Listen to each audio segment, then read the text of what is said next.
What's going on, y'all? It's the kid Jay Nolan here. Now, we got to get into Irv Gotti, aka, I guess, Nerve Gotti. He just came out with a new interview on Drink Champs. This is about the second or third time he's been on there with NORE and DJ EFN. Seems like he's a pretty frequent host up there. Every time he has something going on, they invite him through. Just last year, he got a nice $100 million for his masters and his publishing, and I congratulated Irv Gotti for that very same achievement on this channel when it happened. However, now he's following up talking about new movie that he has coming out, which was funded by the sale and a $200 million line of credit that he was given from a trillionaire. All of that was well and good, but there were a few moments in the conversation with Nori that Irv just seemed a little bit agitated. You know what I'm saying? I don't know what it is about the music executives from the mid to late 90s, early 2000s, the Irv Gottis, the Dame Dashes. These are people that I kind of looked up to and, saw on TV and saw their success and kind of tried to emulate the movements that they had going on. But it seems that in their latter years, they've become very agitated. I don't know if life worked out exactly how they wanted. I still have a great deal of respect for Dame Dash and everything he's achieved, him playing a vital role in Jay-Z's career and numerous artists that I looked up to and still hold in a high regard.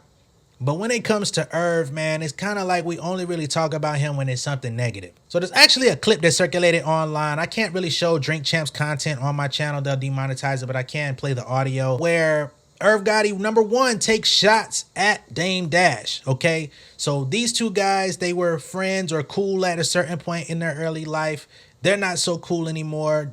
Irv Gotti still holds his loyalty with Jay-Z and Biggs. A lot of people don't know who Biggs is, but he was the third party of Rockefeller. He put up a lot of the money and put up a lot of the resources for Rockefeller to get launched. And he also was doing some of the hand-to-hand combat with the artists such as Kanye, Young Guns, all of those other artists that came out and did big things back in the mid-2000s. But he basically made this comment saying that Jay-Z was Rockefeller. Like, he didn't need nobody's help, despite the fact that there's so many documentaries, so many videos, so many instances where Jay said it out his own mouth, especially early in his career.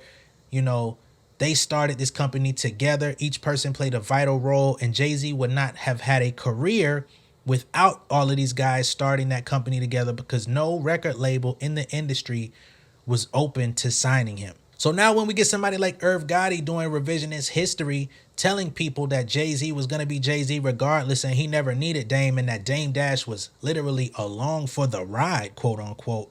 Yeah, there's going to be a lot of people out there that don't agree with that. They don't feel that, and they don't understand why he would say something as asinine as that, right? So let's go ahead and play the audio of him saying that. And then we're going to get into something else that Irv Gotti had to say. Did you, the Book of Hove, are you in that book? I don't know, I ain't see it. And well, the famous rumor is that Dame Dash is removed from that book. Probably. I don't think Jay likes Dame. Damn, nigga, you can put some salt on it. What is... Did I say something that people don't know already? No, but I'm being honest. Because there's so many different stories. The Leah story has just recently circulated or whatever. But I don't want to get on that. I don't think I'm that good of a media guy. But did you ever think that in the beginning, when you seen their chemistry, I'm talking about the three, you know what I mean? Because, Biggs got, he fucks with Drink Champs as well. But Biggs, Dame, and Jay, like, when I used to see them, it used to be so tight. I never thought that this would happen. Did you see this day coming? He would have subbed it for anybody. Yeah. Back then. He was in it. I mean... Yeah. Remember what I said? Mm-hmm. Jay didn't need nobody. Right. Jay don't need nobody. Right.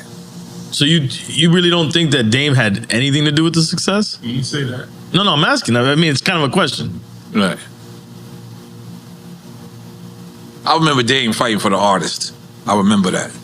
Because regardless of how you feel about the person, you got it. Whatever they did should be credited.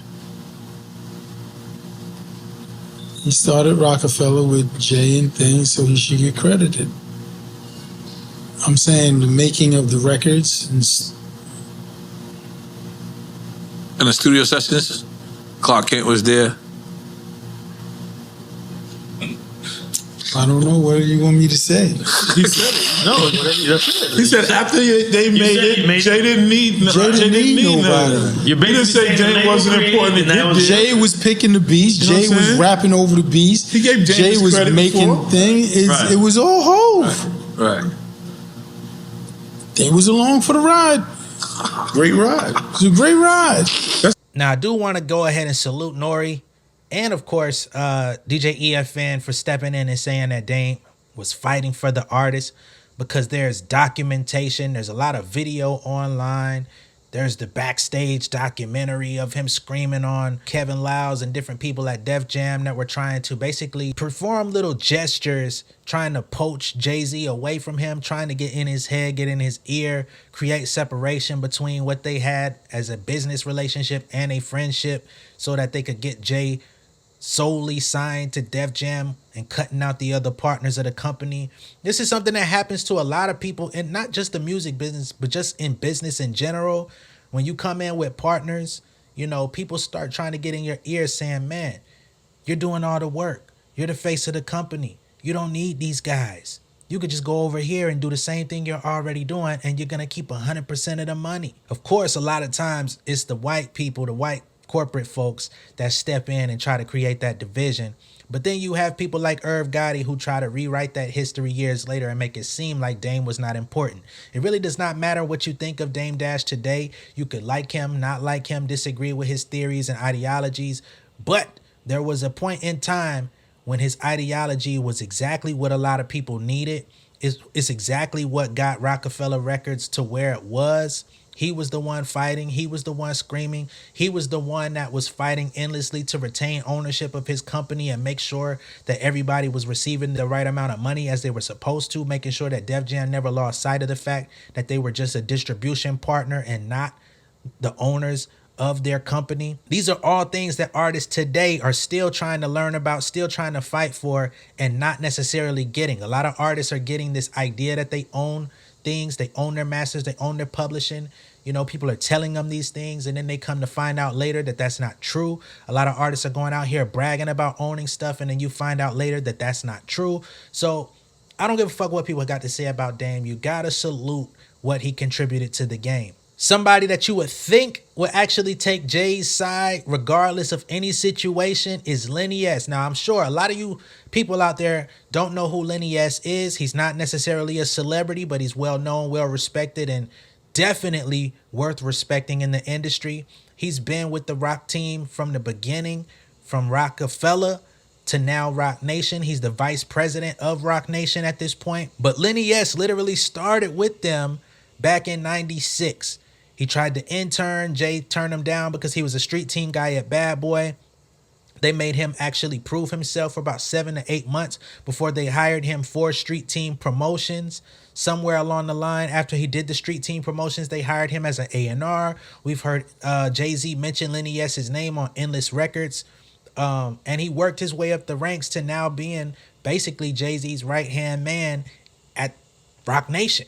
He came out and said, Jay plus Dame plus Biggs collectively and equally contributed individual parts that all made up the unprecedented success of Rockefeller Records. Not Jay alone, not Dame alone, and not Biggs alone. Together. And that's coming from somebody who currently works with Jay, and he understands you cannot rewrite history. You can't remove the facts from history just because y'all are not on the best of terms. Now, in terms of Jay-Z's Book of Hove exhibition at the museum and maybe not including Dame in that history lesson, of course, contributing factors to that are they're not on good terms. They've been going back and forth in court. They've been fighting over ownership of the Reasonable Doubt album for years. That's Jay-Z's baby. He protects that with his life. So anytime Dame has tried to infringe upon that or try to make some kind of funny notion around that, Jay's not going to play nice with him. So, of course, from Jay's perspective, it's like, we understand what he did, but I'm not going to include him in this because this is about Hove. I can't say he's wrong for that. That's how he's telling his story. But for when people actually speak about Rockefeller Records, not just the Jay-Z story, but Rockefeller Records, you got to understand that Rockefeller Records is responsible for much more than just what they did as a label. They inspired so many people. Some of today's biggest executives in the industry were trained and given an opportunity in those offices at Rockefeller. A lot of artists today are affiliated with Rockefeller. So many producers, classic producers, engineers, so many people came out of that camp. They went on to train other people, start their own companies, sign other artists, and that continues the family tree. They have probably the illest family tree in hip hop. If you ever wanted to go look at it, there's a photo online that shows everybody that had something to do with Rockefeller and how they're tied in. It goes very deep. So Irv, you got to fall back on that one, man. Another part of the interview that's causing controversy is Irv Gotti speaking about when he got that $100 million for his master's in publishing. There's people out there that feel like he should have gave artists on the label a portion of that money. There's people out there that feel like Irv really should stop playing and give Ashanti back her master so that she can re-release the music or at least get financial benefits from when her music streams. Unfortunately, he's not going to do that. She's not in a position to make that happen for herself. So she's been in the studio trying to recreate those old records and try to find the best way to release them. And here's what Irv Gotti had to say about that. You know, when people talk about the masters, just to touch on this for 1 second. Yes. And they're like, oh, you should give your artists, their masters. No, because that's how I make my money. Like Ashanti, millions of dollars they make every year, yeah. I don't get a dime of that. Tomorrow show money? Yeah. Okay. I don't get one fucking penny of that. All right. So the only thing that I have that I could sell to get me a check is those masters. And you want to take that from me? But do they get pieced off after you sell them? Or I pieced Ja off. Ja got a 7-figure check. When I sold, Ja got a 7-figure check. And, but that's it. Now, of course, this clip is sparking a lot of controversy online because of the ongoing problem between him and Ashanti. He definitely said that once he got that big check, Ja Rule got a 7-figure payout. Him and Ja Rule have been fly this whole time. They've remained close friends. They've remained in close proximity. Ja's entire discography is comprised of Irv Gotti, Before Ja was officially signed, he was with Irv Gotti, right? So their bond is different. It predates musical success, right? Ashanti came later. He was already a well-established executive in the music industry. She was just an artist that was coming off of a bad deal. He found an opportunity. He found a lane. He brought a vision to the table to make her successful. And sometimes it's tough to speak about artists and their struggles because there is another side of it, right? From the person that puts the money up. And Irv definitely played a unique role in all of his artist success because he's not only the person that owns the label, right? So he's putting the money up. He's bringing the vision to the table. He's helping her write the songs. He's co-writing. He's feeding her ideas. He's producing the records. And let's not confuse producing the records for making the beats, although he did contribute to making the beats.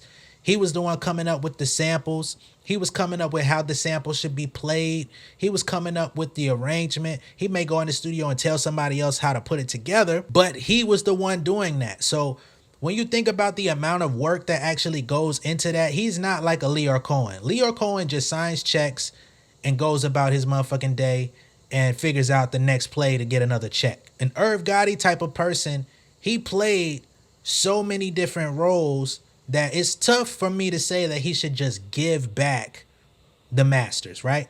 I think they could have split the master. I think that would have been fair. Him keep 50%, she get us a portion, probably not 50% because there's so many others that contribute to that, but give her something, you know what I mean? But because their relationship didn't go the way that he wanted, because there's so much animosity between them and things just never played out as they could or should have, we'll probably never see a day where they're able to patch that up and mend things. And it's unfortunate, but I'm happy that Ashanti has still been able to find success. I'm glad that she still looks good. She still flies. She's able to get booked and make millions of dollars per year, like Irv said, off of doing shows, performing her classic work, whether or not she's able to monetize on the masters and the streaming. I think she does have a portion of her publishing, but unfortunately, publishing makes less than masters, especially when you have big records. Ashanti could actually go out and sell her publishing like some of these other big artists have, and she could get a pretty nice payday for that as well. So, you know, there's a lot of nuance to what goes on in the music industry, and sometimes we look at everything from the artist perspective, and rightfully so, because the artist is the face. The artist is the one that's going out here putting the blood, sweat, and tears on the line. The artist is the one walking into the booth, recording their voice, doing multiple takes, going out doing shows, putting their health on the line. There's a lot of artists currently struggling because they've been living on the road for years. The health is declining. Some of these artists are losing their voices, getting surgery done on their vocal cords and all of this different stuff. So there's a lot of turmoil and toil that goes on artists that people never really think about. So I think it is fair to look at a lot of things from the artist perspective, but the artist is not able to become that flagship person, that spotlight on their own. It takes a village, and the village people also deserve to be compensated. So again, it's tough for me to really be on anybody's side. I just try to stand in the middle and fight for what's right, what's fair, even if y'all not agreeing. There's so much more that was discussed in this Drink Champs interview. I mean, I think it's over 2.5 hours. I'm not finna sit here and break down everything that they talked about. You could go on the Drink Champs channel and watch the entire thing if you're interested in that. But let me know what y'all think of this down below in the comments. Be sure to like and share this video. If this is your first time seeing me on YouTube, go ahead and subscribe to the channel. Hit the post notification bell for all updates, and I will see y'all on the next one, all right? Much love and respect, y'all. Peace!